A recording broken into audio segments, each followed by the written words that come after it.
Thank you. Thank you, Dr. Shuba, for the introduction. So good afternoon. My name is Hao.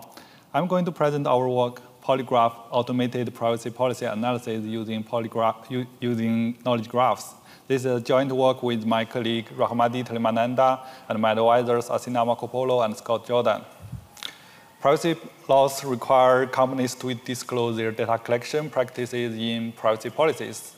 These policies are important for understanding and auditing companies' data collection, sharing, and use practices. However, policies are often long and complicated. Average users don't bother to read them before accepting. This is a privacy issue as they authorize something they don't know the detail. So we take on the job to look into these privacy policies. To automate the analysis at scale, we use natural language processing, NLP. Existing NLP analyzers use text classifiers or linguistic analysis to understand the policy text. Applications so far include summarization, identifying writing issues like contradictions, and checking the consistency between the policies and the network traffic. Despite promising applications, studies reported that NLP analyzers are not reliable and misunderstand many policies. So to improve the methodology, NLP methodology, we look into the limitations of prior work and propose this work. So CCPA, the California's privacy law, requires a policy to disclose at minimum what personal information is collected, with what entities the information is shared, and for what purpose. We basically want to use NLP to capture the disclosures. So here is a typical privacy policy that has all this information. Today's policies often use such a structure that discloses information across sections. So to understand how a specific piece of information is collected, shared, and used, it's necessary to put together information in different sentences. In contrast to this structure, prior NLP work represents policy statements as disconnected labels or tuples, ignoring the connections between them. This makes it difficult to interpret the labels or the tuples without the full context. For example, here they have used text classifiers to generate separate labels for data types, purposes, and other aspects. Without connecting the labels, it's still unclear which data type is shared is collected by which entity and what purpose applies. Later work adopted this tuple representation that put together entities, data types, and purposes in each sentence. However, these tuples still miss context from other sentences. For example, we cannot relate the personal information being collected by travel partners with specific data types like IP address and geolocation because they are mentioned in previous sections in different sentences. So to address the limitation, we propose to use a knowledge graph to encode information extracted from one privacy policy in an integrated way. So we call this knowledge graph PoliGraph. Key elements in PoliGraph include the following. There are two types of nodes. One for data types, like IP address, or generic terms like personal information, device information. Another for entities who receive data, like advertisers, social media, or specific company names.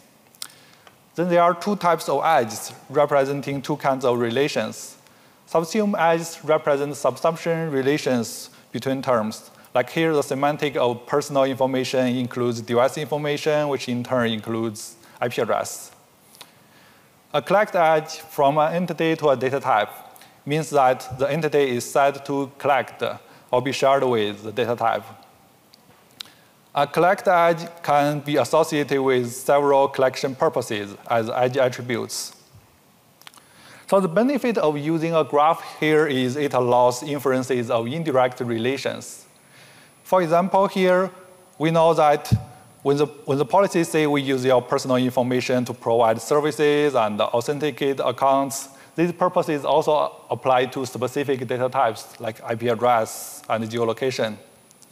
And when to say a third party may use your personal information, we can infer from the graph this also includes specific data types.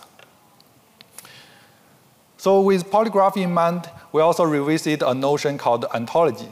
In prior work, in order to relate generic terms and specific terms mentioned in a policy, they introduce an external graph structure called ontology to define subsumption relations between data types or between entities. Such ontologies are either defined manually or created in a data-driven way by combining definitions from different sources, just like the one I show here. So the problem of such ontology is that they are not universal, because different policies may use a different term differently. One may say personal information includes device ID and geolocation, but another may say these are non-personal. So what prior work infers may not agree with individual policies. So that's why they have wrong inferences. So in PoliGraph, subsume edges already encode ontologies. They capture definitions that apply to individual privacy policies. We call it local ontologies. Ideally, if the privacy policy is clear and we trust it, this should be enough to replace ontologies in prior work. However, we often see policies are not clear. They use generic terms like device information without explaining what it includes. Some are misleading, like claiming some sensitive data type as non-personal information. So we still want some external knowledge, both to complement missing definitions and to verify the local ontologies. So we additionally create global ontologies that resemble ontologies in prior work. Different from prior work, we base global ontologies on authoritative sources, so we can use them as a ground truth. For data types, we create an ontology based on CCPA, the privacy law. For entities, we create the ontology based on public data sets that categorize companies according to service types. So the clear separation between global and local ontologies here enable us both to capture definitions in individual policies, as well as to assess these definitions according to a ground truth. So next, I will present our NLP system that generates PoliGraph from privacy policy text. We call it PoliGraph-er. PoliGraph-er takes HTML format policies and applies transformer models to annotate linguistic labels. We write a series of models called annotators to discover relations between phrases in the text by matching syntactic patterns. For example, the collection annotator identifies verbs indicating data collection, sharing, and use, and annotates data types and entities in the sentence with collect edges. And subsumption annotators identifies subsumption relationships. After annotators, PoliGraph-er merges edges and relations to create the final polygraph. To facilitate automated processing, PoliGraph-er normalizes synonymous phrases into standard forms. It also classifies purpose clauses into predefined labels. Here is a polygraph generated from a simple privacy policy of pixel tail games.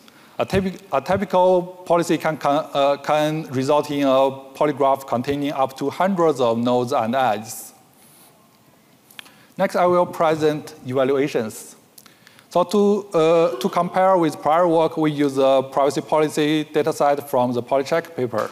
The dataset contains thousands of policies for Android apps. We run PoliGraph-er to generate polygraphs for all of them. The figures here show commonly seen collect edges and subsume edges. Our validation shows that our tool yields about 90% precision in extracting these edges. We compare collection relations inferred from polygraphs to tuples extracted by prior work. We show that our tool have a slightly higher precision, about 95%, and a significantly higher recall, from 30% in prior work to 70%. This means that we can capture a lot more disclosures of data collection than prior work. In the paper, we used ablation study to show that the improvement comes from both better NLP and the inferences enabled by the graph. Next, I will show applications. First, we analyze the generated polygraphs to reveal common patterns across policies in the dataset. To present the results in an organized way, we use global ontologies to categorize data types and entities. I will highlight some findings. We found that software IDs are the most commonly collected data type category, and many of them are due to the collection of cookies. As for third-party sharing, heat maps here show how frequent each data type category is shared with each entity category. Advertisers and analytic providers are the most common recipients. While it may be okay to share non-sensitive data like software IDs, sharing sensitive data like geolocation, biometrics is alarming. In the second application, we check whether the definitions of data types are appropriate. To do this, we compare local ontologies against our definitions in our CCPA-based global data ontology. We consider the global ontology as the ground truth, and the definition different from it might be misleading. Here, the table shows common different definitions of data types found in the dataset.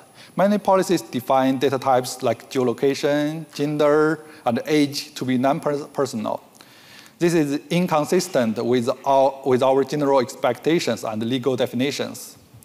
We also look into non-standard data types that are frequently mentioned, but outside our ontologies. We show these terms often have broad meanings across policies. It's a problem many policies using these terms without a clear definition. To our knowledge, previous two applications are novel and first enabled by PoliGraph. We also revisited two more applications explored by prior work. By extending PoliGraph to analyze negative statements, and we are able to identify contradicted statements. We found many false alarms in prior work. And next, we compare policy statement with actual data collection as observed in network traffic. We show that prior work has underestimated the number of policies that clearly disclose some data types. For more details, please check our paper. So this concludes my presentation on PoliGraph. We have released the source code on GitHub and extended paper on archive. Thank you for your listening, and any questions are welcomed.